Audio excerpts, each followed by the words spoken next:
Go to getamazonnow.com and give a gift card. Welcome to humanity. This is Hour 1. Whatever it takes, we got to say whatever it takes is what it took. This is Brock Lesnar, and you're listening to Fight Net Radio. Yo, hi, this is Sugar Ray Leonard, and you listen to Fight Net Radio. Ladies and gentlemen, it's time to listen to Fight Net Radio. Lee Harvey Oswald, what's your name? How am I supposed to know you? This is Frank Shamrock. We're listening to Fight Net Radio. Hi, this is Mia, the Knockout St. John. You're listening to Fight Net Radio, and there's no way I would ever touch Lee. This is Chuck Jackson. I am Stephen Bonner, and you're listening to Fight Net Radio. Glenn Henderson, you're listening to Fight Net Radio. Everybody, welcome to Fight Net Radio, where Lee's burning every bridge there is out there. All right. Hi, this is Manny Pacquiao. I'll fight anybody on FightNetRadio.com. You're playing touch butt with that dork in the park. Connor, joined by Bobby Capucci. We're back. Talking MMA, talking boxing, talking ground and pound and Brazilian Jiu-Jitsu, and this is MMA side again. It's back. Let's see how it goes. If you guys listen, it'll be back. We went viral last week, Bobby. I can't imagine with a title like we had seen the McGregor tape, why that episode particularly went viral by Fight Net Radio standards. What do you suppose the fascination with this fight is? Because, and here's the reason I ask for it. I get the circus. I'm not naive, but the boxing people really hate this fight. Like, they refuse. The Steve Kims of the world, like the actual writers outside of Kevin Aioli, nobody wants to talk about this fight. Yeah, there seems to be some sort of pervasive disrespect going on for this fight. I mean, you got two really good fighters here. I mean, Floyd Mayweather, the greatest boxer who's ever done it, perhaps, and then Conor McGregor, who is just, destroying everybody that you put into the cage with him. I don't understand why people would do that and demean the fight unless they're just, they're just not into the entertainment and the whole entire thing that surrounds it. There's some people that are just purists about their sport and they want to see the best fight. And I can understand that point of view, no doubt about it. But as an MMA fan first, when the sport first started, it was basically, that's what it was, mixed martial arts. You had boxers fighting karate guys fighting sumo guys, et cetera, to find out who the best in the world is. And I think even if you don't want to give the fight any kind of credence as a real fight per se in the boxing world, I think that you still should, be tuning in for the monumental moment that it could be. Has there been a fundamental shift in Vegas at all on the betting? Not really. There's still a ton of money coming in from the public on Conor McGregor. A lot of, the basic Conor McGregor bets, I think the average was $131 on Conor McGregor, where the average on Floyd was in the thousands. People are betting racks on Floyd, obviously, and they're dropping $100, $200 on Conor trying to, catch a nice payday. But I'll tell you what, if the number keeps moving the way it does, and I can catch Floyd maybe if it drops to 300, minus 300, I'm going to bet on Floyd as well at minus 300 because, let's be clear here. Floyd Mayweather, this is his domain. This is what he does. But something that's pretty interesting, I have a couple of friends throughout town at a couple of the different books, and at one of the major books, Center Strip, we had a very respected sharp guy come in, meaning a guy that, basically does this for a living, and he's betting a lot of money when he wagers, and he dropped a $10,000 bet on Conor McGregor. So when that kind of stuff happens, people start taking notice. I mean, obviously it's not the huge, $1 million bets that people are dropping on Floyd, obviously, but, a $10,000 bet on an underdog's, it makes bookies take notice, and especially if the person putting the wager in, if his opinion is respected, then that's going to adjust the line at that house if the odds maker respects the player. Are they offsetting for Floyd? I mean, somebody asked me this earlier. Strangely, on a different podcast, I got into a discussion about this fight with on a recovery show, discussing, hey, there's a plug for Perfect. Go to perfectbluestudios.com. Listen to all the shows. But I produce too many podcasts. But the discussion with this degenerate gambler was, what do you think? I said, you always bet the trend. Floyd Mayweather by decision, period. All the others are sucker bets because Floyd, for the last dozen fights? I mean, there are a couple aberrations, but the bulk of his career is a 12-round decision. Yep. If he finds any level of respect, he will make the score 8-4. I believe he's that good with everybody he's in the ring with. Why, like if Conor is able to capture his respect in those first 4 rounds, how is this not a Floyd 12-round coast decision? Oh, it's 100% a Floyd coast decision. If Conor doesn't ring his bell early, get his respect, and throw Floyd off of his game, he's gonna have to work that body like we were discussing last week. You know, he's gonna have to get into that clinch. He's gonna have to push him against the ropes early. He's gonna have to really get Floyd's attention if he wants to even have a chance in this fight. You know, one of the prop bets that I've been seeing around a little bit on a couple of different places on the internet is Floyd by decision at plus 255. And as I said last week, there's going to be a couple of prop bets that pop up that'll stick out to me, and that's definitely one of them. Floyd by decision at plus 255. You know, it's a nice $100 bet. That's a really sweet $100 bet. I mean, and you're getting the trend, and you're getting what normally happens. It's just enough to piss off the fans. It's just enough to make Conor look good. It's just enough to do it one more time inside of a cage for another $200 million. Yep, exactly right. And, you know, Conor was already talking about that, you know, in the last couple of days. He's definitely going to start, you know, positioning for that. He's going to want that fight in the octagon. And, you know, like Andrew was saying last week, you know, Floyd, at the end of the day, Floyd has a big ego and he wants an even bigger bank account.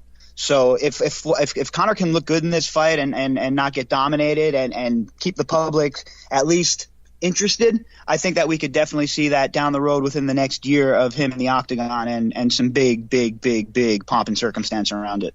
Okay, so we're 1 week out. I'll be recording Andrew later, and I'll hear he's like tripling down on Floyd. I saw some of his comments this week via text to me. Where do you stand right now if you're dropping money today? If I was dropping money today, and with the way the number has been dropping, I really don't have any interest right now of betting Conor McGregor at plus 350. When I was really high on Conor McGregor is when the number was higher and I was getting a fatter payday. You know, like I said, I got it at plus 750 when it first came out. I popped it again at 600. And now I find value in the proposition wagers. Yep. There's a lot of value there, so I'm starting to pivot towards that, and I'm going to have a few of those going on for sure. And like I said, definitely one of them will be the Mayweather by decision at plus 255. Okay, for all of you listening, I will be having breakfast with Bobby on Saturday morning. Hopefully he eats a lot. I'll take him somewhere nice. I'm going to try to get us Billy Wright, top 10 WBC heavyweight contender. He's still fighting. I thought he retired. Amazing. It's amazing. I'm going to try to get Billy Wright there, or certainly another professional boxer. I will record the breakfast at Andre's type thing. I'll probably bait you both with maybe Caesar. I like the Wynn. I really do like the Wynn brunch. I really do. They have great croissants. Now that I don't eat meat, here's how much of a hippie I've become in my Brazilian jiu-jitsu world. I've stopped eating meat. I've learned. Hey, you know. Are you a meatless vegetarian? No, not really. I mean, I eat a lot of chicken, basically just chicken. Oh, okay. I got hooked onto it because everybody swears by the energy conversion ratios by getting off meat. We'll see. I don't know if I buy it or not. I'll tell you what, I'm powered by chicken parmesan about 4 days a week up them mountains and down.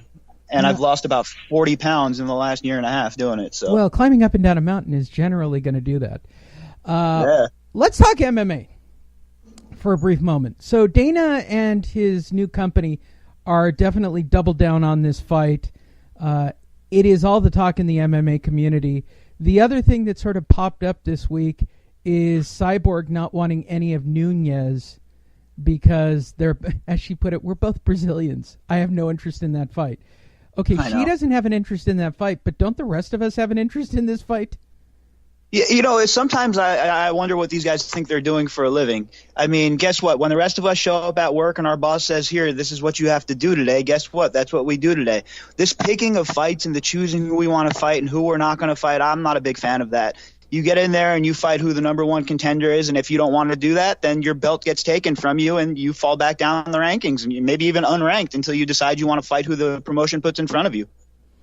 Why are people taking what is it about? What do I not get about Cyborg? And I mean this sincerely. I mean, she juices, she gets caught, but we all accept her back with open arms. I don't understand why the MMA community, it's certainly the female side, right? The female MMA side, she is a draw. She is Chris Cyborg, no longer Santos. What is she now? She's using her maiden name again. Whatever. She's going to be Santos forever. It doesn't matter. Exactly. Chris Santos Cyborg. Why is she the next heir apparent in the female division? Why is she being jammed down my throat again? I mean, this is 11 years of covering MMA and looking at this up close. Chris has been pushed forever, and she never seems to get to that Ronda Rousey peak.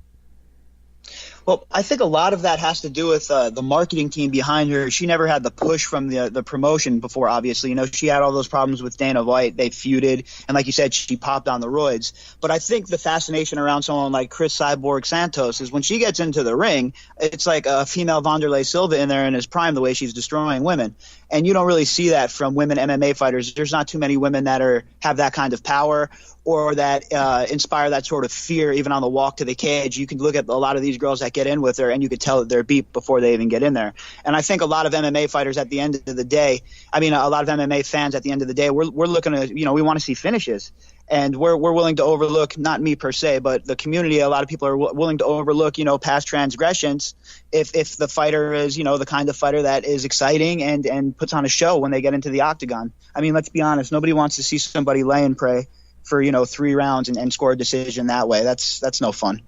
No, and I get that. I mean, she's an accomplished jiu-jitsu artist as well, but she definitely walks in there with an all blaze of glory punching style. But she's not feminine. She doesn't have crossover potential. I still swear she's a man. I mean, if she wasn't married to such a thuggish human being in her previous husband, I'd swear she was still a man, but he was a thug. He's straight up a gangster. Santos was. You couldn't get any more thuggy of a husband than that. And until Michael Venom Page ended his life with that knee in Bellator. No doubt. Chris is not. I'm gonna get a lot of hate mail for this shit, but Chris is not. She's not sexy. I don't get the appeal. I mean, the sex appeal on my end is only to find out whether or not she actually has a vagina under there. But based on the skin and bones, what am I getting at? Like, she doesn't. Ronda's hot. Ronda worked because Ronda's a sexy woman, and I know that sounds really sexist, but if you historically look at the women that have been pushed by the UFC, they're attractive women. I mean, on some level, even their athleticism. Chris is. She's been juicing too long. She's got the squared off jaw. I mean, she needs help.